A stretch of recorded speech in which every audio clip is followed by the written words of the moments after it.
Notwithstanding all those points you made about escalation dominance and the fact that the Israelis are now bogged down in Gaza, aren't you overstating your point about Israel's grim security outlook? After all, it's not declared, but they do have nuclear weapons. And as a foreign policy realist, you would surely concede that nuclear weapons are the ultimate deterrent to a foreign attack. So are you being overly gloomy about Israel's security outlook? I think there's no question, as Tom points out, that nuclear weapons are the ultimate deterrent.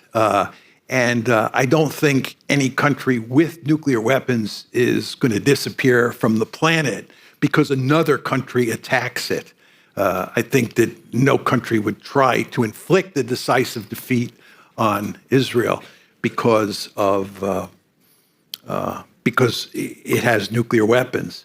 But the problem is that Israel has an internal problem.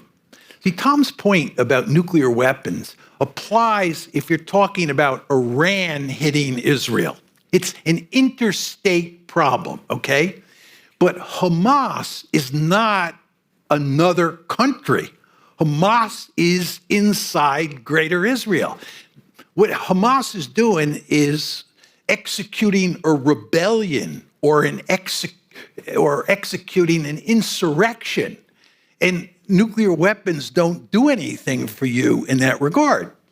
To take this a step further, we've talked a little bit, just briefly, about South Africa and the fact that South Africa was an apartheid state.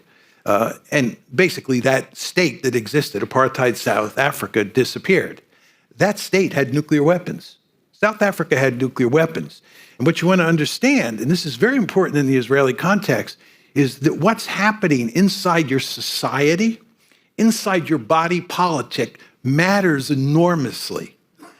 And nuclear weapons can't do much to protect you. You see what I'm saying?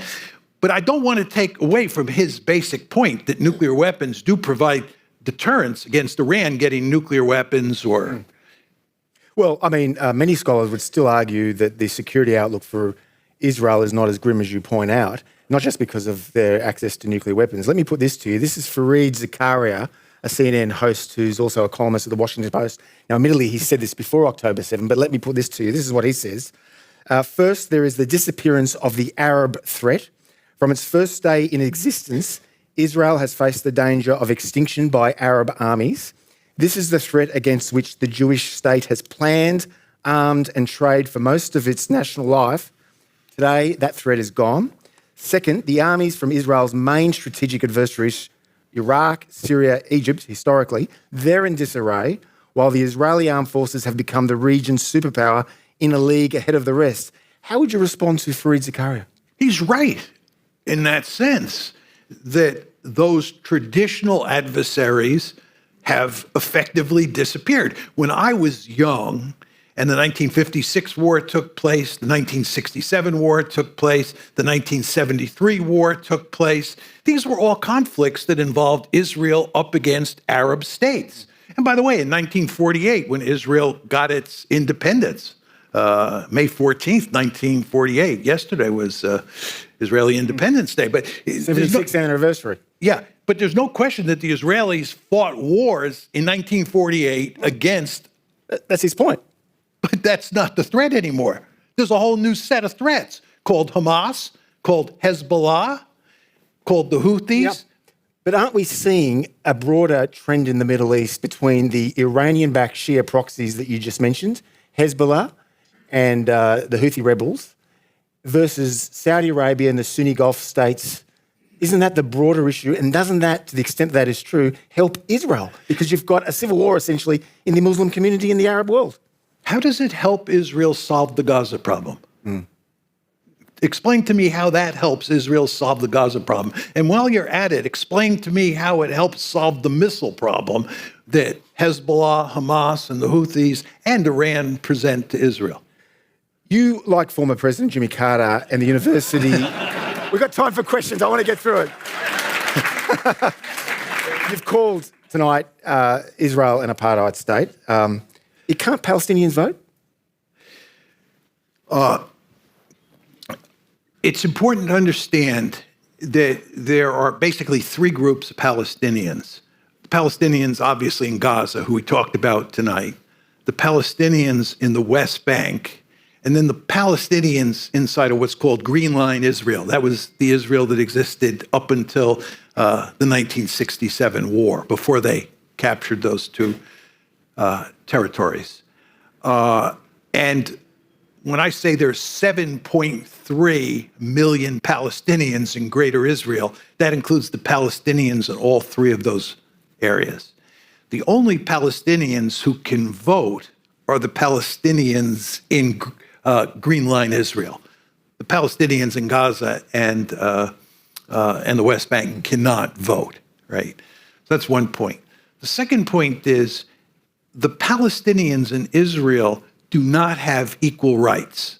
There's no question they can vote, right? But they don't have equal rights. That's why I always argue that Israel is not a liberal democracy. If you want to argue Israel is a democracy, right, you can make that argument. I would even fight with you there because of the West Bank and Gaza. But let me say, I'll give you that, right, that it is a democracy.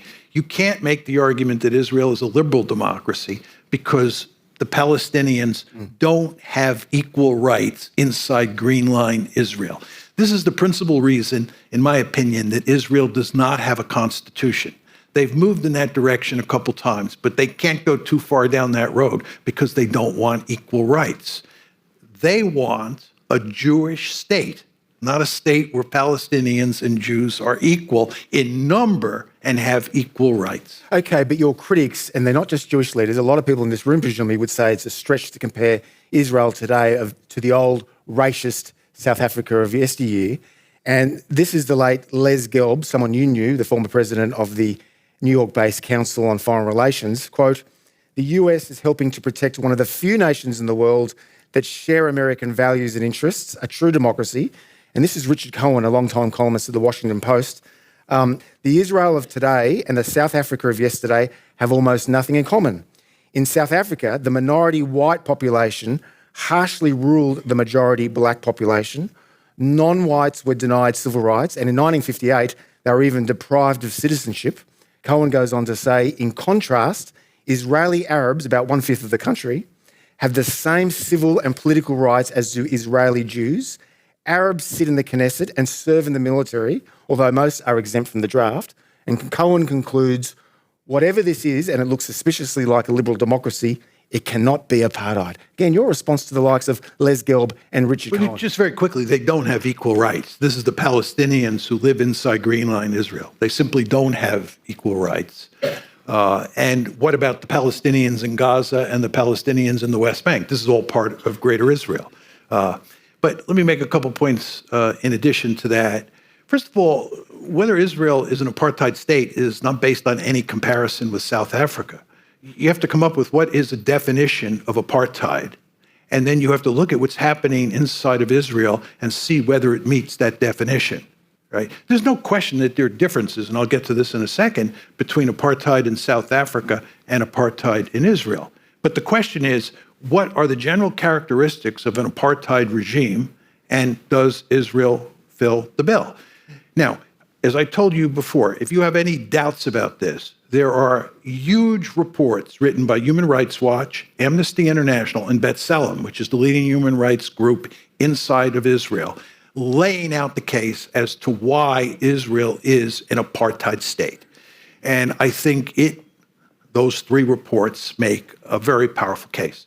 My final point to you is there are a number of South Africans who lived under apartheid in South Africa, including South African Jews and including Bishop Tutu, who make the argument that the apartheid system in Israel is worse than the apartheid system in South Africa.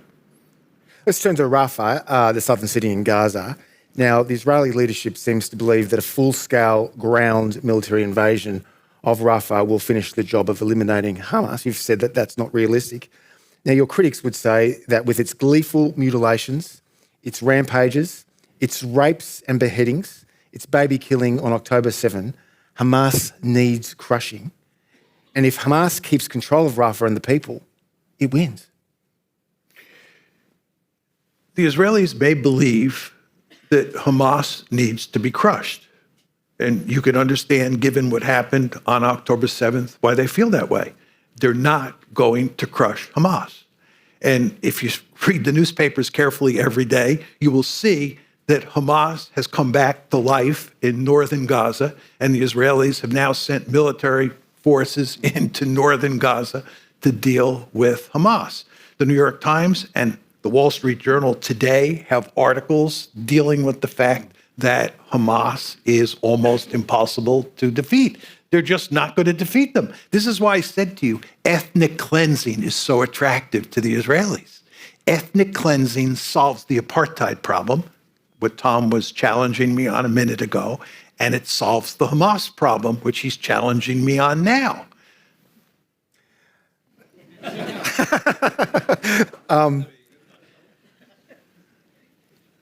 Many Democratic legislators who have traditionally been very supportive of Israel have called on Netanyahu to be replaced.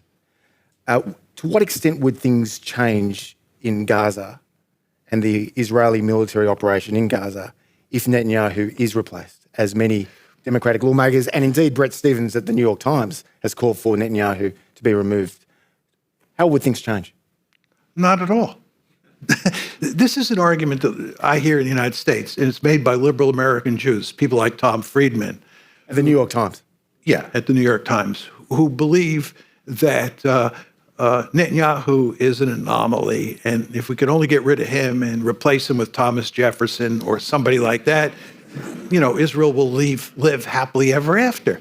This is a foolish argument, right? It's quite clear that Netanyahu and his war cabinet and most of the national security elite in Israel today agree with Israeli policy under Netanyahu.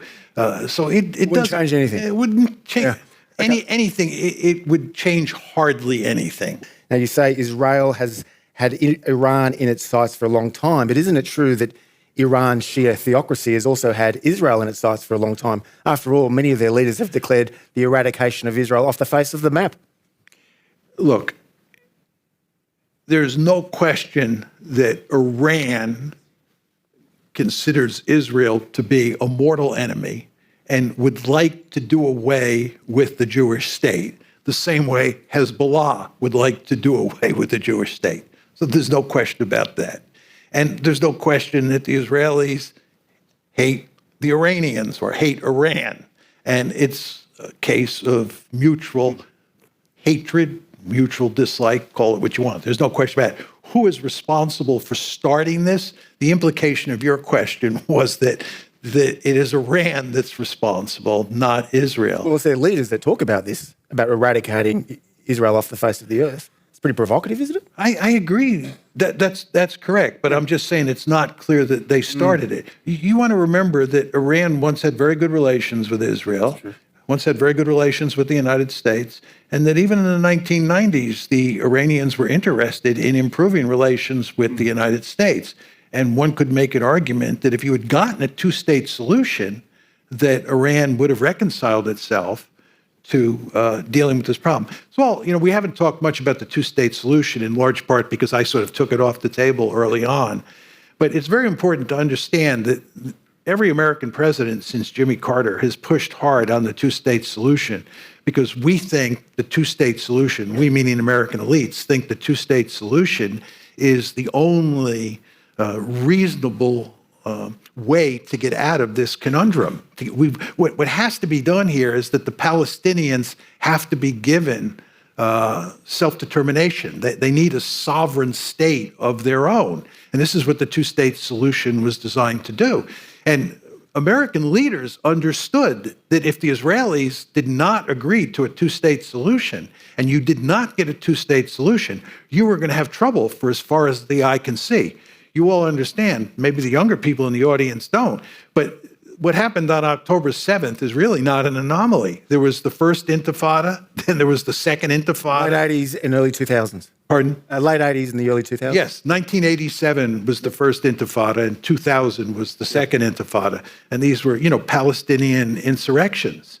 But John, you could get a two-state solution with the Palestinian leadership in the West Bank, but Hamas has made it very clear, as you've acknowledged, that they don't support a two-state solution. Absolutely, there's no question about that. I just want to be very clear here. This gets back to my point that Netanyahu was playing divide and conquer, right? Netanyahu had quite good relations with Hamas before October 7th because Hamas doesn't want a two-state solution and Netanyahu doesn't want a two-state solution. And from Netanyahu's point of view, the real threat was Mahmoud Abbas and the Palestinian Authority. And you notice, by the way, that the Americans have been saying that what we need to do in Gaza is put the Palestinian Authority in control, get Hamas out of the way, and put the Palestinian Authority in control. Netanyahu has made it unequivocally clear this is not happening. And that's because the Palestinian Authority has reconciled itself to a two-state solution. And that's nightmare news for Netanyahu. You say that Tehran's hand has been strengthened during this dispute, but let me put this to you. Iran is surrounded by hostile Sunni states. Across the Persian Gulf sits Saudi Arabia. It's fanatically anti-Shia and well-armed archenemy. In Iraq and Syria, at least until recently, you had Iran facing large Sunni insurgencies dedicated to slaughtering the Shia. Then there's the internal unrest within Iran. A lot of younger people, a lot of younger Iranians take a more liberal view about the world than their parents, and certainly the Shia clerical regime. So are you overlooking Iran's real weaknesses and limitations? Well, he only gave me 50 minutes to talk. If he had been willing to fulfill my request to be able to talk for 2 hours, I would have qualified my argument somewhat. No, there's absolutely no question that Iran has significant problems. But the thing you want to remember about Iran is that Iran is much more powerful than all of its neighbors. It has a very large population, and the human capital inside of Iran is very impressive, right? And if you were to look at the potential balance of power between Iran and Saudi Arabia, if they were both able to mobilize all their resources, it's a Bambi versus Godzilla situation. That's why the Saudis are so interested in the Abraham Accord. The Saudis want to jump into bed with the Israelis and the Americans because the Saudis understand that the Iranians have a lot of potential power, right? Whenever you want to measure the power of a country, the two things that you go to, number one are population size, and number two are wealth. Number two is wealth, right? Wealth and population size.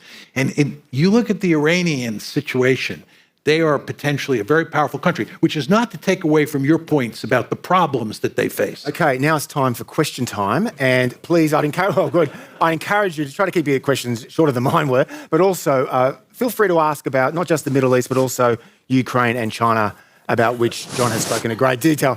First question. You've talked about how Israel are now stuck in Gaza. Do you see a similar trap for the US, or do they have a path forward and out of this? Well, the United States is not going into Gaza, right? I mean, we're not putting forces in there, but we are joined at the hip with Israel. We have this special relationship so that as long as Israel is bogged down in Gaza and having all sorts of problems, both in terms of dealing with the Palestinians and dealing with the wider world, it has huge consequences for us. We end up vetoing Security Council resolutions that we don't want to veto. It ends up poisoning our relations with the Egyptians and the Jordanians. So there are all sorts of spin-off consequences for us that are negative. And this is why the Biden administration, to its credit, is deeply committed to trying to figure out how to solve this one. As I said before, we'd like Mahmoud Abbas to come in, take over, then we can get the rich Arab countries to pour money in, we can rebuild Gaza and live happily ever after. That's what we want to do, because this is not in our interest to let this go on. But the problem we face is we can't get the Israelis to go along with us. This is well documented, and the end result is no end of trouble, certainly for the Israelis, but even for us. Next question. Yes, sir. Thanks, John. Lachlan McIntyre. Since Australia's security depends on the United States, do we have no option but to take sides in Gaza and Ukraine? Meaning Australia. I'm not sure what taking sides means. If you're talking about Hamas versus Israel, that's very different than talking about the Palestinians versus Israel, right? In other words, I know lots of people who loathe Hamas and hope Israel destroys it, who are very sympathetic to the Palestinians, who believe that Israel is committing genocide, right? So I would argue you can take the side of the Palestinians if you are an Australian, and you can make the argument that that's in Israel's interest, right? People who've argued for a two-state solution have long argued that's in Israel's interest. That's the solution. That's the argument. But if it's a choice between Hamas and Israel, Australia, certainly the government and most people who operate in the foreign policy establishment, they have no choice but to side with Israel against Hamas. Next question, John Connor. Yes, your part of your proposition essentially is that there is no support in Israel for a two-state solution. Now, I know that there's an organization which membership of which is confined to people who've been the rank of major or above in one of the 4 Israeli defense and intelligence institutions. That has consistently argued, I've not checked since October, but has consistently argued in favor of a two-state solution while recognizing it's difficult. I really think that is in fact a reflection of at least the views of a significant part of the Israeli intelligence and military establishment prior to October 7. Now, given that, and sufficient pressure from the US and otherwise, and elsewise, may require transfers of population from Gaza and the 500,000 settlers in the West Bank, Israeli settlers, but surely there's some degree you may be pushing on an open door in trying to arrive at that solution. With all due respect, I don't agree with you on that. I think there are a handful of people in the Israeli establishment who are in favor of a two-state solution, but they're small in number, and the elites who... Sorry, that organization includes the heads of all of those 4, previous heads of all of those 4 organizations, various of them. Still a small number. I believe there's no evidence. Furthermore, the Israelis are not going to agree to a two-state solution after what happened on October 7th. You're going to create a viable Palestinian state that has weapons of its own on your border. You've not defeated Hamas. You've just suffered this devastating defeat on October 7th. It's just not going to happen. Okay, next question, Tony, and then we'll go to Antoinette. I'd like to just push on this two-state solution a bit further, and really as you as a realist. I mean, basically you said that a greater Israel with the West Bank and Gaza in it as a democratic state is off the table. I think everybody can understand that. I think that ethnic cleansing is off the table because it's not going to happen. Nobody's going to allow Israel to do that, and I'm not even sure that Israel wants to do that. So you are driven back to the two-state solution. And I'm sort of intrigued as a realist why you're not embracing that. And can I just push you on, can't the United States really use its influence to create that solution coming out of this? Look, I hope that I'm wrong and the two-state solution is a viable alternative. The Israelis wake up and smell the coffee, and the Americans do what you described. I've been wrong before, and if there's an issue I'd like to be wrong on moving forward, this is the issue. So in spirit, I'm with you, right? But I don't think, as I said to the gentleman on your right, that there is much enthusiasm for a two-state solution before October 7th inside of Israel, and certainly now. And public opinion is against the two-state solution as well as elite opinion. And furthermore, with regard to the United States putting pressure on Israel, Steve Walt and I wrote this book on the Israel lobby. Steve Walt from Harvard University. Yeah, Steve Walt, who teaches at Harvard. He and I wrote the book on the Israel lobby.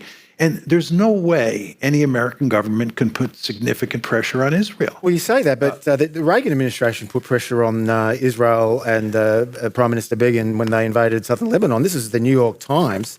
I think this was just a few days ago. They quoted, this is the quote, Mr. Reagan used the power of US arms several times to influence Israeli war policy at different points, including warplanes, cluster munitions to be delayed or withheld. And of course, Joe Biden has recently withheld the support of 3,500 bombs to Israel. So much for the Israel lobby. No. No. I mean, there you could point to one or two instances back in the distant past where the United States put some pressure on Israel. And the Reagan administration in 1982 that was a law. President Bush Sr. With the settlements? He failed. It went nowhere, right? No president has been able to put Joe Biden is not going to put meaningful pressure on the lobby. Joe Biden, you understand, Joe Biden wants to win the election this coming November. And if Joe Biden gets tough on Israel, you'll see what you'll have Brett Stevens ask here. Ask Brett Stevens. He wrote a big column. As soon as Joe Biden told Israel he was holding up these extra bombs that they really didn't need anyway because they've got so many bombs. As soon as that happened, Brett Stevens had a column. And all sorts of supporters of Israel told Joe Biden in no uncertain terms, you want to remember, you're up for re-election, and we won't forget. And of course, the problem that Biden faces, as you all know, is that Arab Americans and many others are going to punish Biden. Well, the running joke around Jerusalem is that having been strongly supportive of Netanyahu after October 7, Joe Biden is seriously invested in the two-state solution, Michigan and Pennsylvania. Okay, Antoinette. I have two questions, but I'll make them very, very quick. Firstly, you said a couple of times that Israel is stuck in Gaza. They can't get out. Can you be more specific about why they are stuck and why they can't withdraw? And my second question, in all the decades that you have been following this conflict, this situation closely, where do you think Israel is currently? You said that reputationally, politically, they're losing, but specifically in regards to the information war. And their ability to put out disinformation. We've got beheaded babies and people being baked and widespread sexual violence. Do you think that this is different in terms of people's willingness, the broader public or the greater West's willingness to believe everything that Israel says? These are two great questions, as are all the other questions, for sure. But just on the first question is, why are the Israelis, or why am I saying the Israelis are stuck in Gaza? Well, they have said they're not leaving Gaza, right? They're going to stay there, and they understand it is a choice, but they decided to stay. I said they're stuck in Gaza, and I said that's because they decided to stay there. I mean, it may be a choice. You might not like the choice, but that's the choice they made. And you want to remember, they've not defeated Hamas, number one. And number two, there's the question of who's going to run the place, right? So they're going to stay. How they, do this remains to be seen. How many troops they leave, where those troops are deployed, how those troops act, that remains to be seen, but they're stuck. Second question is a very interesting question. It's all about controlling the narrative. The Israelis controlled the narrative in really powerful ways up until the late 1980s. Then you had this group of historians in Israel called the New Historians, who were then young at the time, and they got access to the archives. And they got access to the records on how Israel was created. And what they did is they exploded all the myths, or almost all the myths about how Israel was created. And it really portrayed the Israelis in a negative light, okay? And that was the start of trouble. And I could tell you all sorts of stories about that, because people began to think differently about Israel than from the way we thought about when I was young. There was a book by Leon Uris. It was called Exodus, and everybody read it, and it was a movie. Paul Newman and Eva Marie Saint starred in it, and it portrayed the Israelis in a very positive light and the Arabs in a very negative light. And once the new historians came along, all sorts of people, mainly at the elite level, began to think differently about the creation of Israel and Israel's behavior. Then what happens is you get social media and you get the internet. And Israel has huge influence in influencing what the Wall Street Journal, what the New York Times, what the Washington Post says. But TikTok is a nightmare for Israel. It's an utter nightmare. There's this famous conversation that you can get on the internet of Jonathan Greenblatt, who is the head of the Anti-Defamation League, the ADL. He's Abe Foxman's successor. He's on the phone talking to somebody, and there's a video of it, and he's talking about TikTok. And it's just a disaster for Israel. People see what's happening. And the Israelis, this is really quite remarkable. The Israelis are filming themselves doing absolutely horrible things to the Palestinians and then putting it on the internet. It's just hard to believe. And furthermore, just on the whole genocide story, if you want to make the case that Israel is guilty of genocide, you have to do two things. You have to provide evidence of intent, number one, and you have to provide evidence that Israel's actions are consistent with the intent. Now, with regard to intent, the Israeli leaders across the board, including Benjamin Netanyahu, after October 7th, said all sorts of things that, in my opinion, demonstrated genocidal intent. This was documented in the South African case. Yes, documented in the South African case. And by the way, there was a piece in Haaretz, which is like the New York Times of Israel. It's a left-leaning Israeli publication? Yeah, liberal. I'd use the word liberal. American liberal. Yeah, American liberal. But anyway, there was a piece in Haaretz, and the headline of the piece in Haaretz said, "The road to The Hague," this is the International Court of Justice decision on whether there's potentially genocide. The Haaretz piece said, "The road to The Hague," this is the headline, "The road to The Hague is paved with public comments by Israeli leaders." Which is exactly right. You just sort of say to yourself, are they really saying these things? Right? And then again, you have all these videos. I was talking to my daughter one day who's not very political at all. She's in her 40s, and she was talking about watching what the Israelis are doing to children on TikTok. And she said, I can't watch TikTok. I just can't watch these videos anymore. They're so horrible, right?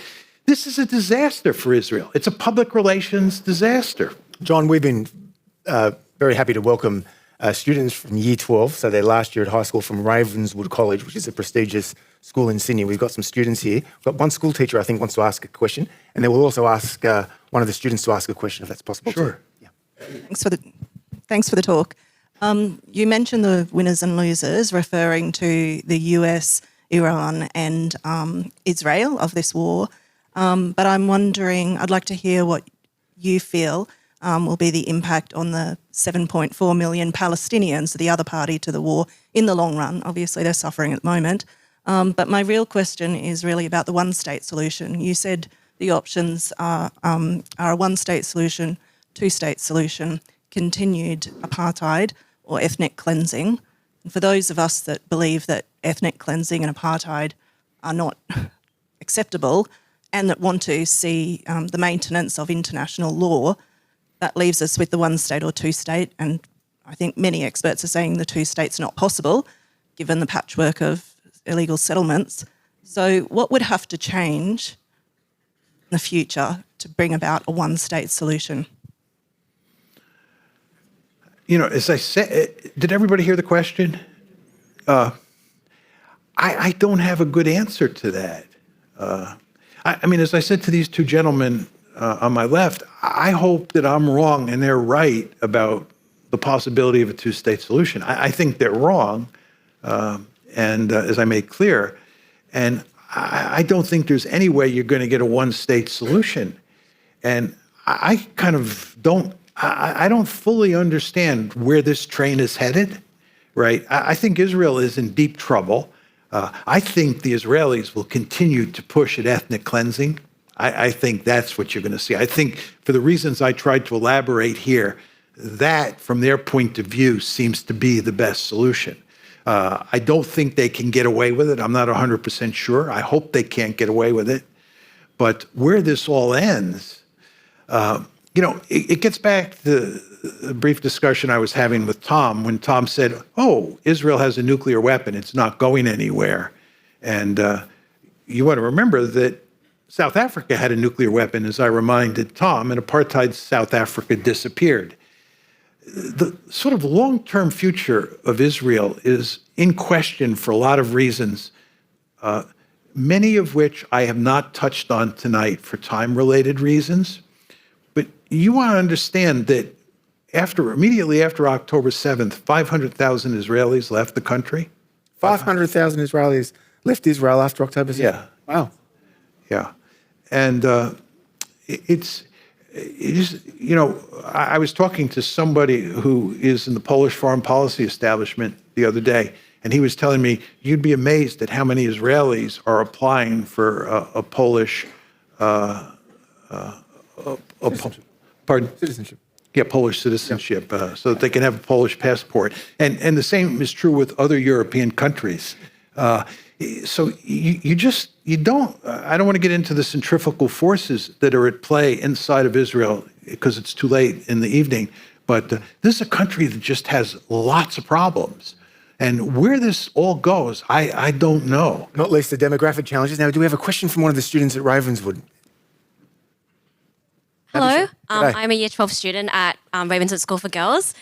The question that I want to ask is essentially, looking at the US election, how do you think the conflict in the Middle East and the impact of non-state actors will influence the result in the upcoming US election, which you touched on earlier in your talk? Thank you. I'm jealous of all you students. You're so young. It's depressing to think how old I am. Yeah, it's a very interesting question, what happens if Trump gets elected. First of all, I think in terms of the Middle East and in terms of East Asia, it will have little effect. Okay. The interesting question is whether it will matter in Europe with regard to NATO and with regard to Putin. As we all know from the last time around with Trump, he really wanted to throw NATO down the toilet bowl. He has no use for NATO. He thinks our European allies are freeloaders, and he'd like to get rid of them. And he likes Putin. This is not surprising. And he really wanted to have good relations with Putin. He lost on both counts. The blob or the deep state, whatever you want to call it, beat him back. He is now determined, if he wins, to not let that happen again. And he is, number one, going to bring in a whole group of seasoned individuals who served with him in the first term, who share his view of the world. He didn't have those people available in 2017 when he moved in the White House, January 2017.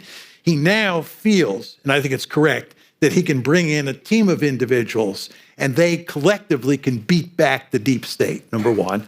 And number two, at the Heritage Foundation, they're coming up with a plan for what to do once they move back into the White House in 2025. So they're going to have the people, they're going to have the plan or the grand strategy. And then the question is, can they make it work? And again, my initial point to you is I think that where they will try to change things in a fundamental way is in Europe. And the question you have to ask yourself is, do you think that Trump, even with all of the preparation that's now in train, do you think that Trump can beat the deep state? I'm a structuralist, as some of you know. The students clearly know this. I believe that structure really matters, and it limits how much agency someone like Trump has. So I'm betting on the deep state with regard to NATO and with regard to Europe. And I think whether Trump or Biden wins, it won't matter that much on the foreign policy front. I think the die is cast here, certainly in East Asia. I think the die is cast in the Middle East. I mean, what's he going to do in the Middle East? What's Trump going to do differently? Well, the Republican Party is clearly more pro-Israel than the Democrat Party, correct? Yeah, but even there, because of my point to Tony about the lobby, right? The Democratic Party is filled with people who are, especially among the younger Democrats, who are, I think it's fair to say, hostile to Israel at this point in time. But the elites, the Democratic Party elites, the people who run the country, they're, no different than the Republicans, right? It's Tweedledee and Tweedledum. And Joe Biden, it will be the Democrat. If the Democrats win, it'll be Donald Trump if the Republicans. And I just don't think you're going to get much difference there. Fortunately, we are running out of time, but I just want to conclude and make a few remarks about CIS. Two of our favourite quotes, you've heard me say this before. First, from John Stuart Mill, the famous English liberal thinker of the 19th century. He famously said, "He who knows only his own position knows little of that." And what that meant was, as my friend and mentor and former CIS senior fellow Owen Harries used to put it, and this is very relevant for the students in the room, take particular care to understand the position of your adversary and to understand it not in a caricatured or superficial form, but at its strongest. For until you have rebutted it at its strongest, you have not rebutted it at all. And this is a necessary condition for both developing your own position fully and attacking your opponents successfully. That's the first quote. Our other favourite quote at CIS is from the great 20th century public intellectual Walter Lippmann, also a foreign policy realist. And he said, "Where all think alike, no one thinks very much." Now, I think tonight we heard a strikingly different view from the one you'll hear in the Australian newspaper, the Financial Review, the Wall Street Journal, the Daily Telegraph. I only mention these papers because these are papers that you and I read regularly. And I think it's fair to say that on behalf of our colleagues and board members here at CIS, John, we're very grateful for you being here, putting forward the counter-argument. You'll hear from Brett Stevens in a month's time. Please join me in thanking John Mearshheimer.